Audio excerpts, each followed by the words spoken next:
Nowadays, Barolo is considered a great world-class wine. Each year, a good 40 million bottles like this one find their way to 150 countries around the globe, and the number of enthusiasts is continually rising. To understand the reasons behind this success, one needs to hark back to the earliest days of Barolo.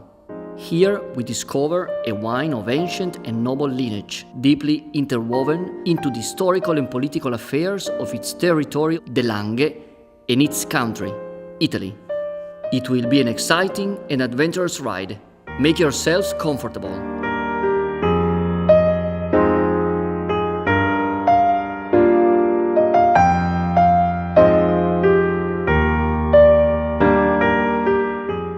First of all, the grape.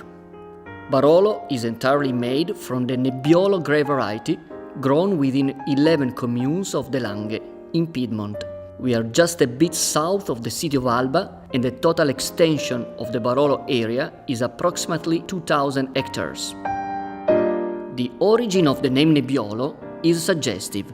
It could derive from the whitish wax covering the grapes, or from the late period of ripening, when the hills are already wrapped in fog, which in Italian is nebbia, hence Nebbiolo. Nebbiolo is often associated exclusively with the Langhe, but despite its really particular attachment to the territory, the grape variety can also be found in bordering regions of the Aosta Valley and Lombardy. And let's not forget that the Nebbiolo grape is also used to produce other prestigious wines, such as Barbaresco, Roero, and Gattinara. Viticulture goes back to ancient times.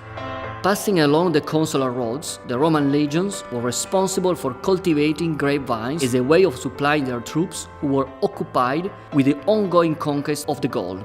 It is an historical fact that the Roman Emperor Publio Elvio Pertinace, born in present-day Alba, granted uncultivated plots of land to be used for wine growing and exempted them from taxation. After the fall of the empire and throughout the Middle Ages, it was entirely up to the bishops and monks to preserve the culture of grape growing, and all the while the area was prey to repeated invasions. The name Nebbiolo appears for the first time in the Statutes of La Morra in 1511 as a vine deserving of special protection. That the grape was considered precious is proven by the punishment meted to those caught cutting the vines without permission, amputation of the right hand, and even hanging. And so we reach the 1800s, an epoch of revolution and upheaval. Regarding Barolo, there were three key figures, the most important of whom was a French noblewoman, Juliette Colbert, renowned philanthropist and wife of Tancredi Falletti, last Marchese di Barolo, and owner of larger estates between Barolo, Serralunga, and La Morra. She's the one who gave the name of the town of origin, Barolo, to the Nebbiolo produced in the cellars of her castle. Then, in the nearby township of Grinzane, in his capacity as mayor, there was Camillo Benso, Count of Cavour, future Prime Minister of the Kingdom of Italy. Cavour also dedicated himself to the wine, summoning from France the famous enologist Udard. The devout Catholic Marchesa and the notorious womanizer Camillo found ways to collaborate, and the quality of their wines soon convinced the sovereign of the House of Savoy, Carlo Alberto, to pledge his support. It is thanks to him and his son Vittorio Emanuele, the first king of Italy, that a concerted effort was made to bring it to the attention of the other royal courts. It is in this period that Barolo was first hailed as the king of wines and the wine of kings. As Barolo began to find its way to the Americas, from America devastating blights arrived and spread across Europe, particularly the phylloxera, which laid waste to most of the old continent's vineyards. Then the two world wars overwhelmed everything, Barolo included. The reconstruction was slow and difficult. While the younger generations found employment with Fiat of Torino or Ferrero of Alba, the elders kept up the wine-growing traditions. The novels by the Piedmontese authors Cesare Pavese and Beppe Fenoglio bear witness to the hardships of that period. The turnaround only came in 1966. Barolo was the first Italian wine to obtain the Denominazione d'origine controllata, raised in 1980 to Denominazione d'origine controllata e garantita. But now let's take a closer look at this Langhe area and try to understand why it is so well suited to the Nebbiolo grape variety. The name Langhe derives from lingua, Latin for tongue, owing to the long and narrow form of the hills. Their origin dates back to Miocene epoch, when the thrust of the African tectonic plate caused the Alps and the present-day Po Valley to emerge from the sea. For millions of years, therefore, the Langhe area was either fully submerged or a marshland, until eventually drying out, the hills took on their present-day forms. We're talking about 1.5 million years ago, but in geological terms, the lands are actually quite young. At the morphological level, they are devoid of rocks and subject to landslides, because rich in calcareous blue or white marl, a material impermeable to water.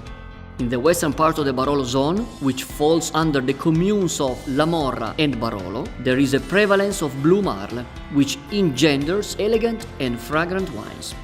In the eastern half, falling under the townships of Castiglione Falletto, Serralunga and Monforte, the sandstone gives rise to more austere and robust wines. In any case, both zones bring about wines that are richly complex and capable of aging. The local climate is also a crucial factor. The Langhe is ideally situated at about 40 kilometers from the sea and 40 kilometers from the mountains, close to the 45th parallel. The Nebbiolo hills are rather steep and range in altitude between 200 and 500 meters. The amount of rainfall they receive is scant, and it is mostly concentrated in spring. Summer brightness is increasingly strong, triggering a greater need for protection of the grapes against excessive exposure. The biggest danger facing the grapes is hail, which occasionally, in the summer, can pelt the vineyards, but luckily only in circumscribed areas. The Nebbiolo growing season is long. It starts with bud breaking in early April and ends in late October with the harvest. The variety is vigorous and requires continual pruning and thinning, operations that are entirely carried out by hand. More than 300 estates are operating in the Barolo area, mostly artisanal and of medium-small dimension. Each confers to its wine a personal touch, melding history and modernity. If in the 90s there was much debate regarding the style of winemaking, with particular reference to the small French barriques or the larger Slavonian oak botte, today's prevalent approach marries the best of the new techniques with the spirit of tradition. At present, great attention is directed towards highlighting the taste and aromatic characteristics of the vineyards of origin, the so-called cru. In the Langhe, this technique was already used in the late 1800s by several small producers to set themselves apart from the major winemakers who were skillful at mixing grapes from different sub-areas as to create a homogeneous product year after year. The single vineyard philosophy was further developed by my father, Renato Ratti, starting from the mid-60s, both through the production of Barolo from a single vineyard and with the realization of the first map of the historical vineyards, which outlined the 44 ideally suited sub-areas and set forth a classification system based on the Burgundy qualitative model, with vineyards of first and second category. The charting work was acknowledged almost half a century later with the official map of Barolo of 2010 that includes 170 menzioni geografiche aggiuntive, namely the single vineyards.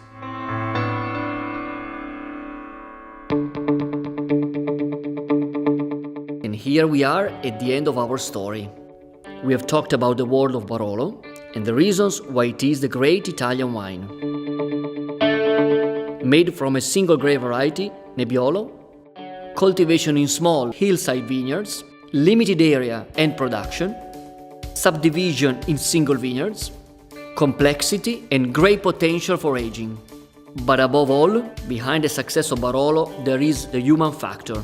Tradition, experience, and know-how renewed by generations of artisan winemakers who through the epochs were able to perfect a fine balance with their territory. If today UNESCO recognizes the wine-growing hills of the Langhe as a World Heritage Site, we owe it to all those factors. Our duty is to make sure that the quality of the environment, the vines and the wine is always at the center of our efforts.